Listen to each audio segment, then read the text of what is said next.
Hello, and welcome to lesson 2.5. We're going to dive into some problem solving using all of our rational function and rational expression skills that we've built throughout this chapter. Now, when I say problem solving, there might be some slight groans because it's everybody's favorite thing when we're thinking problem solving. We're thinking word problems. Okay? Now, the whole point of doing math often is to be able to use your math to reason and solve situations in life, not necessarily solve word problems, but life will present itself sometimes in the form of word problems. Now, these are, I know, not very exciting. Um, Possibly you may think they're lame, but we're building things. I understand that not every lesson can be the most exciting. Now, the good news is you're only kind of responsible for like two types of word problems in this chapter. There's going to be ones where we're kind of looking at proportions of something. And another type you're going to look at is distance, rate, and time. Distance, rate, and time. Proportions and distance, rate, and time. So let's talk about the easiest one first, proportions. So when we're talking about proportions of something, or percentages or chunks of something, we're thinking about the kind of part over the whole. Okay? And what we're going to do with these type of problems is we're always going to have a part over a whole equal to some other part over a whole.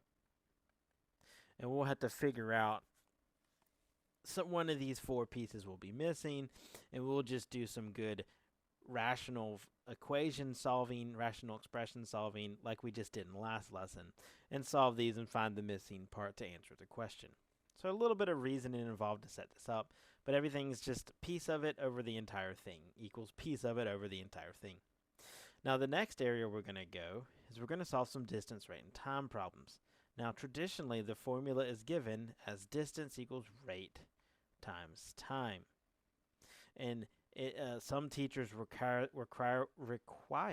their students to set up a table where they keep their distance for each thing going on, their rate for each thing going on, their time. And there'll be usually two trips we're looking at, so we'll have two distances, two rates, and two times.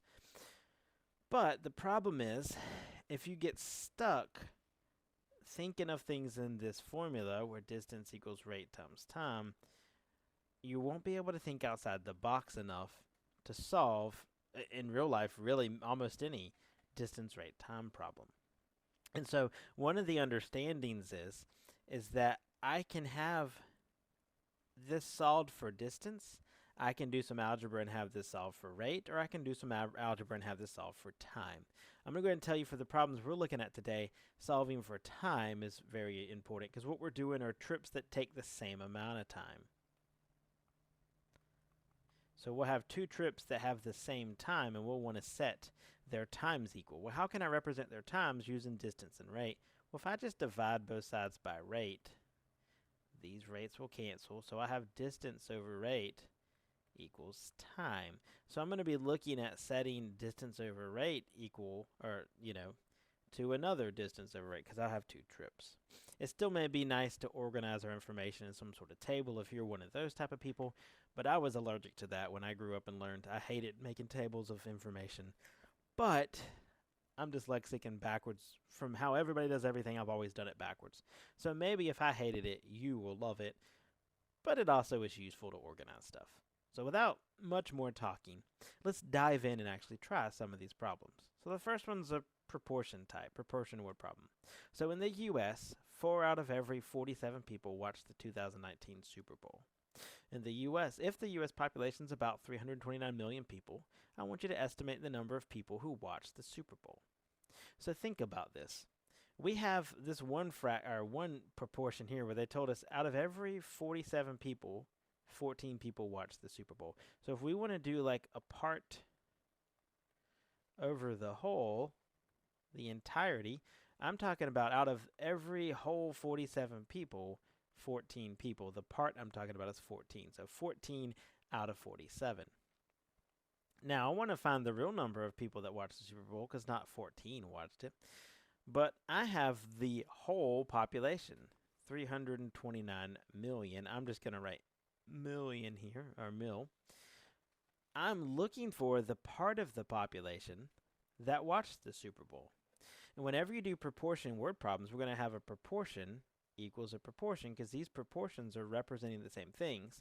You can kind of think of them as equivalent fractions that have been like reduced from one another. And so 14 over 47, well, how many is that if the population's 329? So this is how you set up these proportion problems. Now, most teachers teach this with this, oh, just cross multiply. That's what we're going to end up doing. We're going to multiply both sides by 329. We'll multiply both sides by 47 because that's the skill we learned last class to get rid of denominators. So watch, if you do that, you say, oh, times, well, let's change colors. Red. Times 329 times 329. Oh, the 329s cancel here. Oh, times 47. Oh, 47s cancel. Times 47. Okay, so let's look at what we have. We need to figure out 329 times 14. I've done that already somewhere on my scratch paper. I believe that is 4,606. The 329s cancel, and I have 47 times x. So I have 47x. So just, it really is, whenever you have a fraction equals a fraction, that you're basically multiplying in this way.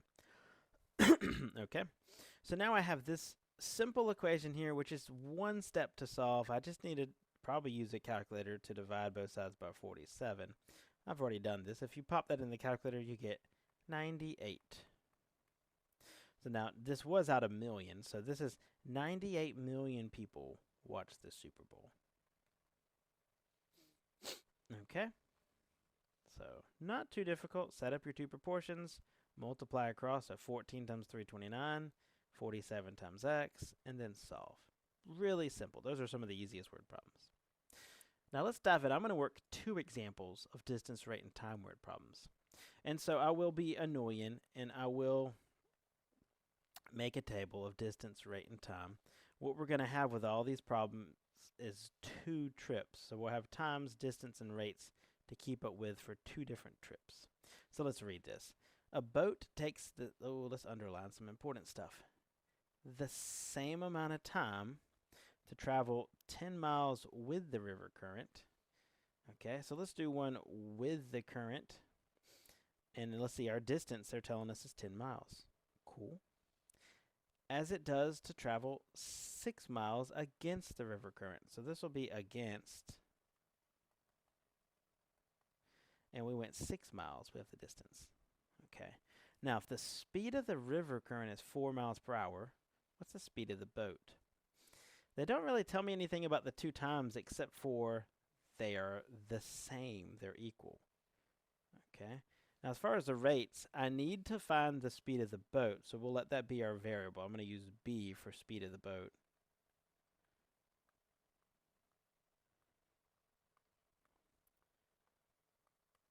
And they're told us the river current speed is 4 miles an hour. So think about this trip with the current. The rate that we're moving at is the boat speed plus the current, which is 4 miles per hour. It is pushing us 4. And the rate that we're moving against the current is the boat speed minus the current because it's pushing against us. So if I could draw a boat, which I cannot, there's my little boat, little steamboat. When we're going on the river with it, we'll be moving the boat speed plus the river speed. Now when we travel back against the current, we're going the boat speed minus the river speed because it's pushing against us. Okay, so that's why I have boat speed plus the river speed, boat speed minus the river speed. Now, everything we're going to do is we're going to kind of put it in terms of time, which means if you go back to what I told you back on the other page, I can write distance divided by rate. That will be the time of each trip. So if I take this distance, I don't know if I can fit it in here, and divide by its rate, b plus 4, that is the time of this trip. Do it for the second trip, the return trip against the river. The distance, 6, divided by the speed or the rate, which is b minus 4. I have two different times here. But what do I know about the times? They're the same amount of time. So I should be able to take these two times, 10 over b plus 4 and set them equal 6 over b minus 4. Okay? So do you understand what I'm doing here? Each trip's time is its distance divided by its rate. Distance divided by our rate is the time we went 10 miles this way. Distance divided by the rate is the time we went 6 miles this way. And those times are the same. They told me that right here. So now I just have a rational equation to solve. That's not too bad. We will, I guess, basically solve it kind of the same way we did last time when we're cross multiplying. Really, let's do this properly. Properly, I'm going to say, oh, I'm going to need to multiply both sides by b plus 4 and b minus 4, because that is the only thing that'll cancel both denominators. Okay, so let's see, b plus 4 and b plus 4 cancel, and I have 10 times b minus 4. On the other side, b minus 4 and b minus 4 cancel. I have 6 times b plus 4. And so this is not too difficult to solve. We'll need to distribute. Let's get a different color here. So if I distribute, that'll be 10b minus 40. If I distribute here, that'll be 6b plus 24. Oh, my 6 looks horrible. There we go. Okay. Running out of room, so I'm going to carry this over here. I'm going to write it over so you don't miss any steps.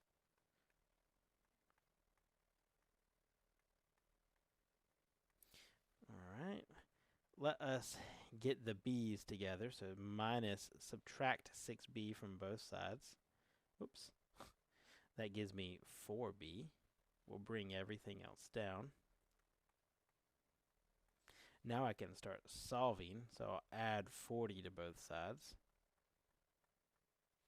So 4b equals, what is that going to be, 64. And now, finally, if I divide both sides by 4, I should get the speed of the boat. And that will be 16. So the boat speed is 16 miles per hour. Oops, per hour. Okay. Hopefully that wasn't too confusing or too difficult. The most important things to do are just to read through and gather the information. We have a distance. We have a distance. We have the current, the river current speed. We know they're the same amount of times. We're looking for the boat speed, so that's our variable.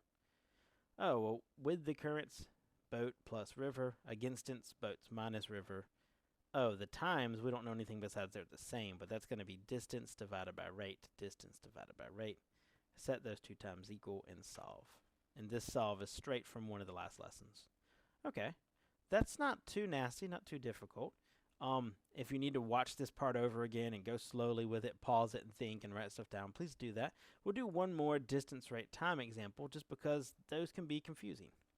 This one's a little bit different as well, but it's still a distance, rate, time example. And guess what? It's still going to be two types of trips that we're comparing. And guess what? It's going to be the same two times that we're comparing. So we're going to want to put in these times, we're going to want to put distance divided by rate in both of them and set them equal. But before we do that, let's read through and see what we got. A plane can fly 450 miles, so there's a distance. In the same amount of time, there's our clue, keyword, as it takes a car to go 150 miles.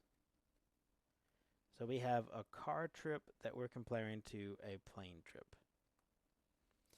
If the car travels 100 miles per hour slower than the plane. Ooh, so think about this for a second. So whatever the plane speed is, oh, okay, let's read the rest. Find the speed of the plane. So I don't know the speed of the plane, so let's let P be the plane speed. Speed of plane. So the plane speed is traveling P. Yay, that's not too bad, right? How fast is the car going? 100 miles per hour slower than the plane. So whatever the plane is doing, subtract 100, and that will be your car speed. Does that make sense?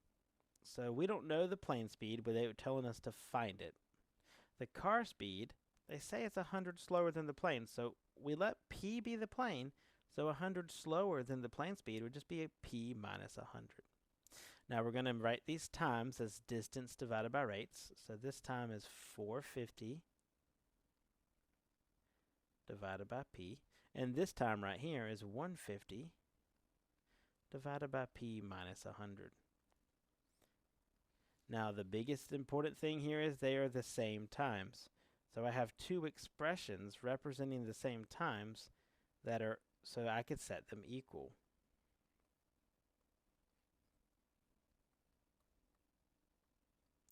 Okay, well now I can just go through the business of doing what I've been doing to solve. I'll multiply both sides by p and p minus 100. Multiply both sides by p and p minus 100. Lucky for us, stuff will cancel. P minus 100 cancels with p minus 100. And I'm left with 150 times p on this side. Over here, the p and the p cancel. And I have 450 times p minus 100. Okay. So I'm going to simplify this. I'm going to distribute this. Oh, where'd my marker go? There it goes. So 450p minus, what's that going to be? 45,000 equals 150p. So let's subtract this over and divide. You can, if you wanted to, you could add 45,000 over there and subtract 150 over. Maybe that's what we'll do to make this look better. So if I add 45,000 over, I'll have 45,000 over here. If I subtract 150, 450 minus 150, I believe that is 300p. Okay.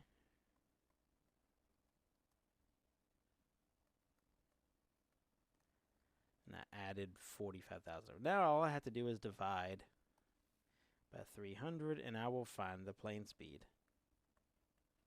Okay, I'm kind of out of space, so I'll write it over here. P equals, and if you divide 45,000 by 300, you will get 150. So the plane speed is 150 miles per hour. Okay, cool, great, awesome. So hopefully that wasn't too overwhelming. I know a lot of people hate word problems, but everything's setting up as like a fraction equals a fraction. And they're not too nasty to write. These distance, rate, time ones, they're both, the style we're doing is everything's going to be the same amount of time. So come up with the time as distance divided by rate. Distance divided by rate. Set those two distance divided by rates equal and solve for your variable. And the ratio one was very similar as well. Anyways, give that homework a try. Email me if you have any problems, and good luck. See you next time.